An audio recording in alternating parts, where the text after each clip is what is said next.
नमस्कार, मी संदीप देसाई. नमस्ते महाराष्ट्रामध्ये आपल्या सगळ्यांचं स्वागत. सुरुवात करणार आहोत वेगवान घडामोडींना.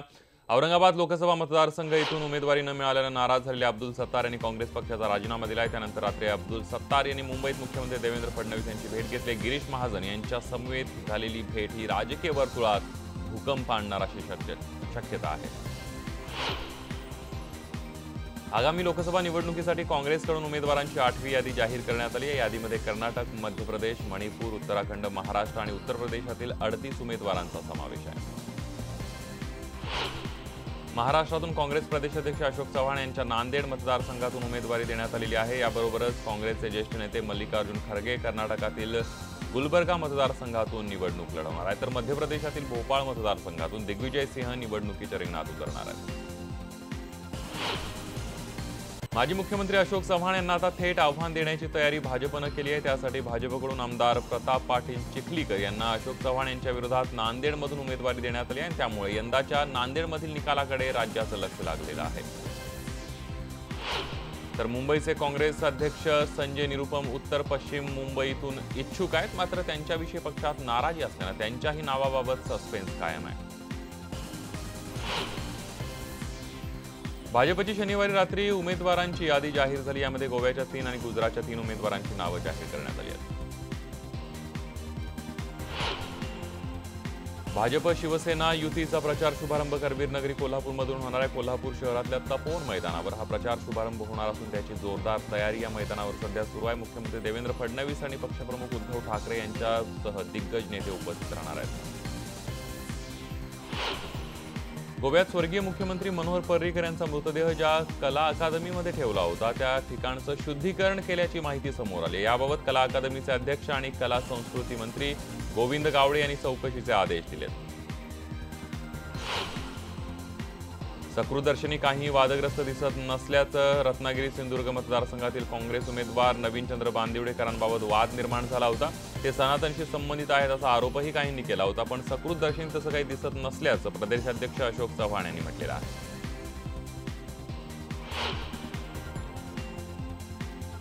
राष्ट्रवादीच्या खासदार सुप्रिया सुळेंविरोधात भाजपच्या उमेदवार कांचन कुल असा सामना रंगणार आहे. रासपचे आमदार राहुल कुल यांच्या पत्नी कांचन कुल यांना संधी देण्यात आली आहे. विशेष म्हणजे कांचन कुल यांचं पवार कुटुंबियांशी कौटुंबिक नातं आहे. केंद्रीय मंत्री आणि नागपूर लोकसभा मतदारसंघातील भाजपचे उमेदवार नितीन गडकरी हे नागपुरात दाखल झालेत. यावेळी नागपूर विमानतळावर त्यांचं जंगी स्वागत करण्यात आलं. यावेळी त्यांनी गेल्या वर्षीपेक्षा भाजप जास्त जागा जिंकेल असा विश्वास व्यक्त केला.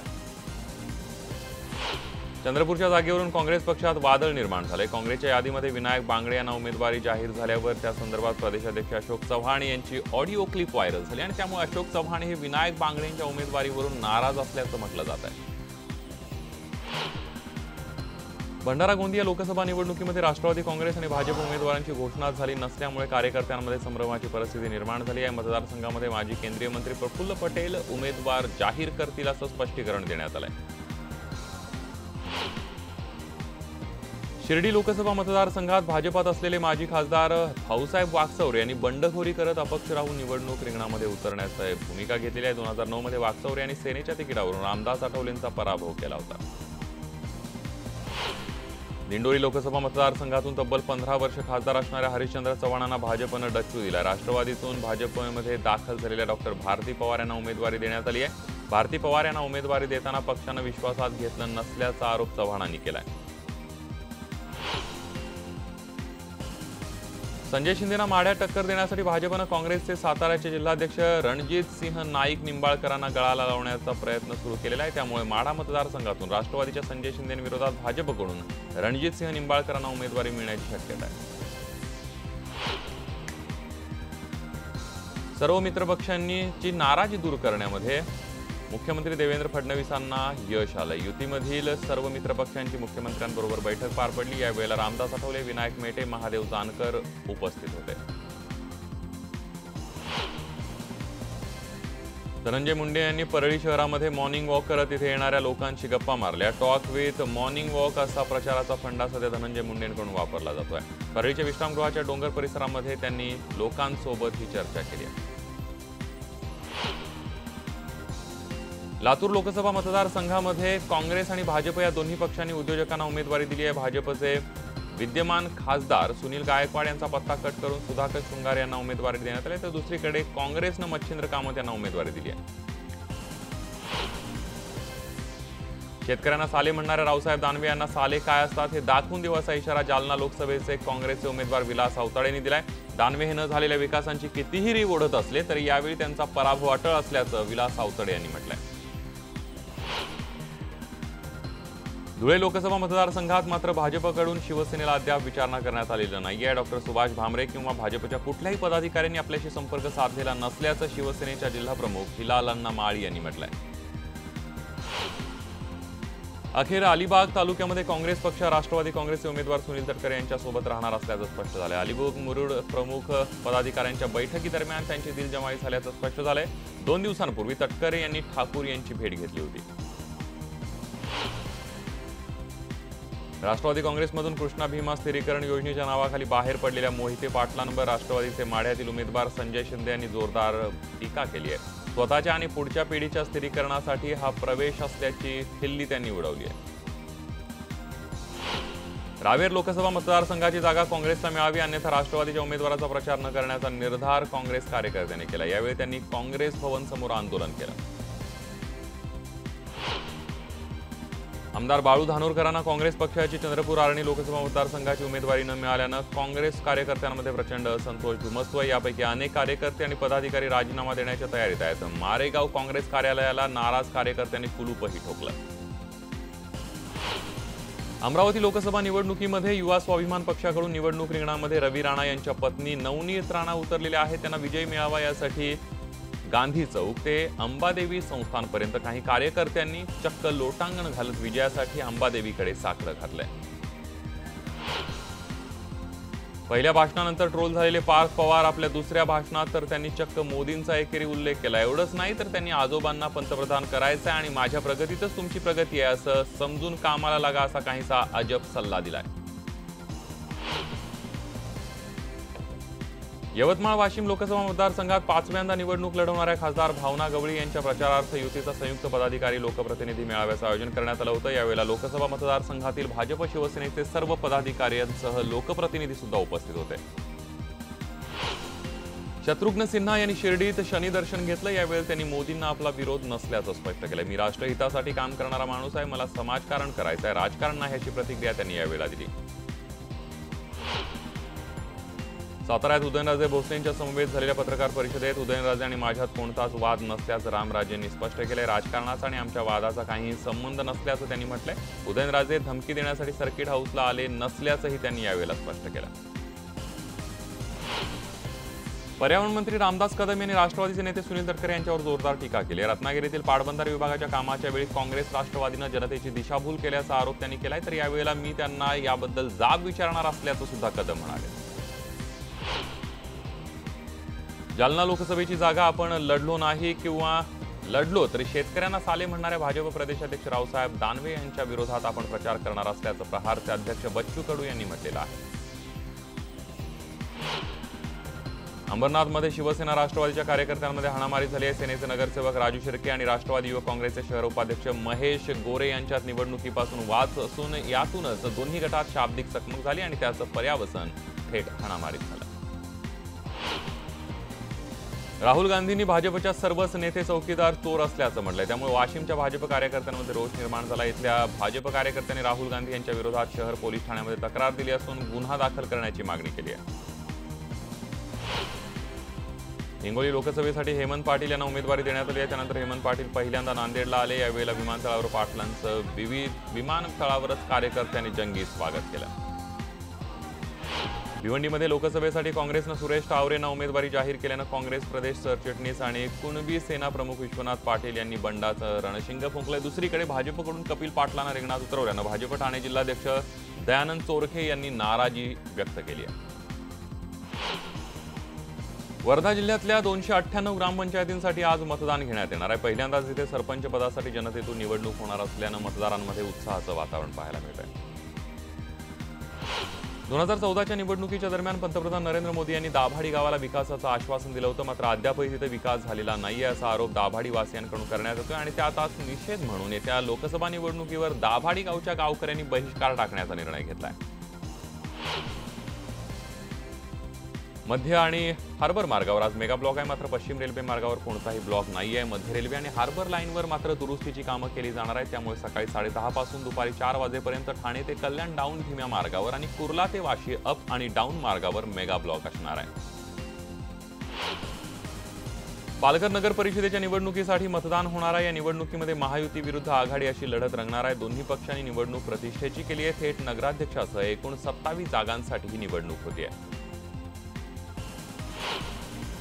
नाशिकच्या भोसला मिलिटरी स्कूलमध्ये शिक्षकाने शाळकरी मुलीचा विनयभंग केल्याचा धक्कादायक प्रकार समोर आला. या प्रकरणी नाशिकच्या गंगापूर पोलीस ठाण्यामध्ये शिक्षकाविरोधात विनयभंगाचा गुन्हा दाखल करण्यात आला. कोल्हापूरच्या पन्हाळा तालुक्यातल्या वाघवे गावामध्ये प्राथमिक शाळेचं छत कोसळल्याची घटना घडली आहे. शाळा सुटल्यानंतर ही घटना घडल्यामुळे सुदैवानं यामध्ये कुणीही जखमी झालेलं नाहीये. सध्याच्या युगात मोठ्या प्रमाणावर सेल्फीचं फॅड वाढतंय. सामाजिक भान जपत सोशल मीडिया विश्लेषक अजित पारसे यांनी पोलिसांच्या सहकार्याने शाळा महाविद्यालयामध्ये सेल्फी विषयक जनजागृती उपक्रम राबवण्यास पुढाकार घेतलाय. 2011 ते 17 या काळामध्ये सेल्फी काढताना जगात 259 जणांचा मृत्यू झालाय. त्यातील 159 मृत्यू भारतात झाल्याचा अहवाल अमेरिकेतल्या journal of family medicine and primary care या संस्थेनं जाहीर केलाय. व्यवस्थापनाच्या नियोजन शून्य कारभारामुळे एसटीच्या रोजच्या प्रवासी संख्येत कमालीची घसरण होतीये. अपघातांचं प्रमाण वाढणं, कंत्राटी शिवशाही मालकांची अरेरावी, पूर्वसूचना न देता एसटी फेऱ्या रद्द करणं या कारणांमुळे एसटीची रोजची प्रवासी संख्या 9 महिन्यांमध्ये 70 लाखांवरून सुमारे 58 लाखांपर्यंत घसरले. मुंबई दिल्ली प्रवास करणाऱ्या प्रवाशांना मध्य रेल्वेकडून लवकरच सुखद धक्का देण्यात येणार आहे. वाढत्या प्रवासी संख्येमध्ये मध्य रेल्वेकडून सीएसएमटी दिल्ली राजधानी आठवड्यातून 5 दिवस करण्याचे संकेत मध्य रेल्वेच्या अधिकाऱ्यांनी दिले. शनिवारी सकाळपासून मुंबईकरांना तापमानातील फरक जाणवायला सुरुवात झाली. मुंबईचं कमाल तापमान 34 अंशांच्या आसपास असेल असा अंदाज हवामान विभागानं वर्तवलाय. मुंबईसोबतच पूर्वेकडील वाऱ्यांनी मध्य महाराष्ट्राचा पाराही वाढवलाय. मुंबई महापालिकेच्या देवनार कत्तलखान्याचे 3 टप्प्यामध्ये आधुनिकीकरण केलं जाणार आहे. जुन्या वाड्यांची सुधारणा, नवीन बांधकामं, सुरक्षारक्षक चौकी, आकर्षक प्रवेशद्वार यासह अद्ययावत सोयी सुविधा या कत्तलखान्यामध्ये लवकरच उपलब्ध करून दिल्या जाणार आहेत. वाहन चालकांना ऑक्टोबर 2019 पासून चालक परवाना नव्या रूपात मिळणार आहे. त्यावर सुरक्षिततेच्या दृष्टीनं QR कोडसह अन्य नवी माहिती सुद्धा असणार आहे. लोकप्रतिनिधी केलेली मागणी आणि न्यायालयाने दिलेल्या आदेशानंतर अखेर महापालिकेनं मुंबईतल्या जवळपास सर्वच फटाके विक्रेत्यांचे परवाने रद्द करण्याचा निर्णय घेतलाय. त्यामुळे यापुढे फटाके घ्यायचे असल्यास मुंबई बाहेरूनच आणावे लागतील. दृष्टिहीनांना विविध मूल्यांच्या नव्या नोटा आणि नाणी ओळखण्यास मदत करू शकेल असं मोबाईल ॲप विकसित करण्याची प्रक्रिया सुरू करण्यात आली, अशी माहिती आरबीआयच्या अधिकाऱ्यांनी दिली आहे.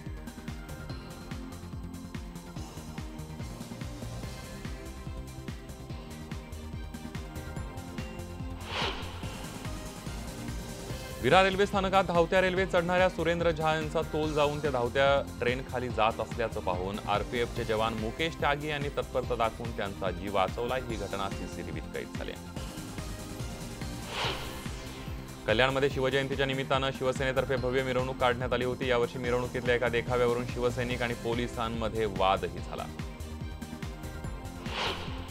भाजप नेते आणि केंद्रीय मंत्री रविशंकर प्रसाद यांनी काँग्रेस अध्यक्ष राहुल गांधी यांच्या संपत्तीवरूनच हल्ला चढवलाय. खासदार असलेले राहुल गांधी यांची संपत्ती 2004 मध्ये 55 लाख होती, तर 2014 मध्ये ती 9 कोटींवर कशी काय गेली असा सवाल त्यांनी उपस्थित केलाय. काँग्रेस अध्यक्ष राहुल गांधी उत्तर प्रदेशमधल्या अमेठीसह केरळच्या वायनाडमधून सुद्धा निवडणूक लढवणार असल्याची शक्यता वर्तवली जाते. केरळ काँग्रेसचे प्रदेशाध्यक्ष एम रामचंद्रन यांनी या संदर्भात घोषणा केली आहे.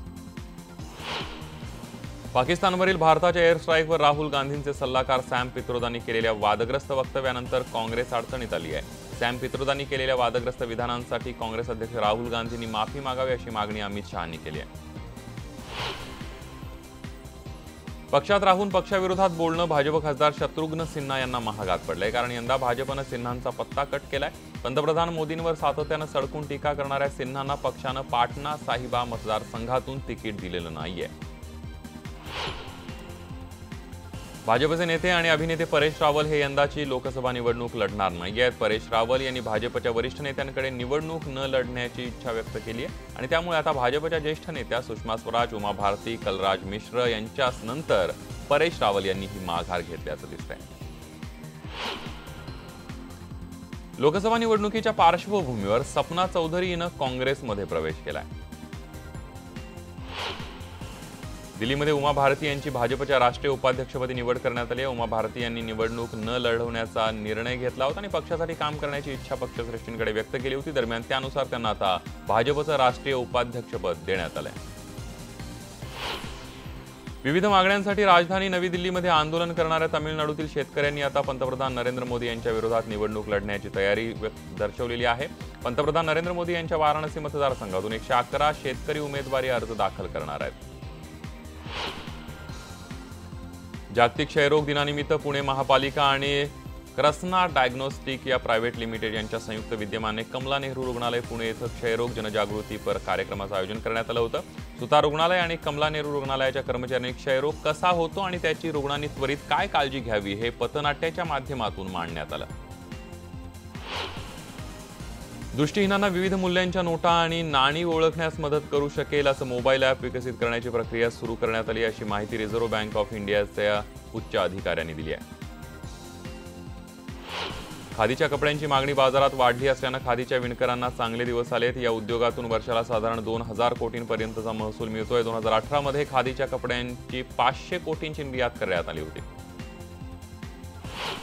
वाहन चालकांना ऑक्टोबर 2019 पासून चालक परवाना म्हणजेच ड्रायव्हिंग लायसन्स आता नव्या रूपात मिळणार आहे. त्यावर सुरक्षिततेच्या दृष्टीनं QR कोड सुद्धा असणार आहेत. चेन्नई सुपर किंग्स संघानं 12व्या हंगामातील सुरुवात विजयानं केली आहे. पहिल्या सामन्यामध्ये विराट कोहलीच्या रॉयल चॅलेंजर्स बंगळुरू संघावर 7 गडी राखून मात करत चेन्नईने पहिला विजय साजरा केला. मणिकर्णिका चित्रपटात झाशीच्या राणीची भूमिका साकारल्यानंतर अभिनेत्री कंगना रनौत एका नव्या बायोपिकमध्ये झळकणार आहे. तामिळनाडूच्या माजी मुख्यमंत्री जयललिता यांच्या आयुष्यावरील बायोपिकमध्ये कंगना मुख्य भूमिकेत दिसणार आहे. मुंबईमध्ये 64वा फिल्मफेअर पुरस्कार वितरण सोहळा दिमाखात पार पडला. या सोहळ्यासाठी बॉलिवूडचं अवघं तारांगण अवतरलं होतं. श्रीदेवी यांना मरणोत्तर Filmfare life time achievement award मिळालेला आहे, तर हेमा मालिनी यांना जीवन गौरव पुरस्कारानं सन्मानित करण्यात आलं.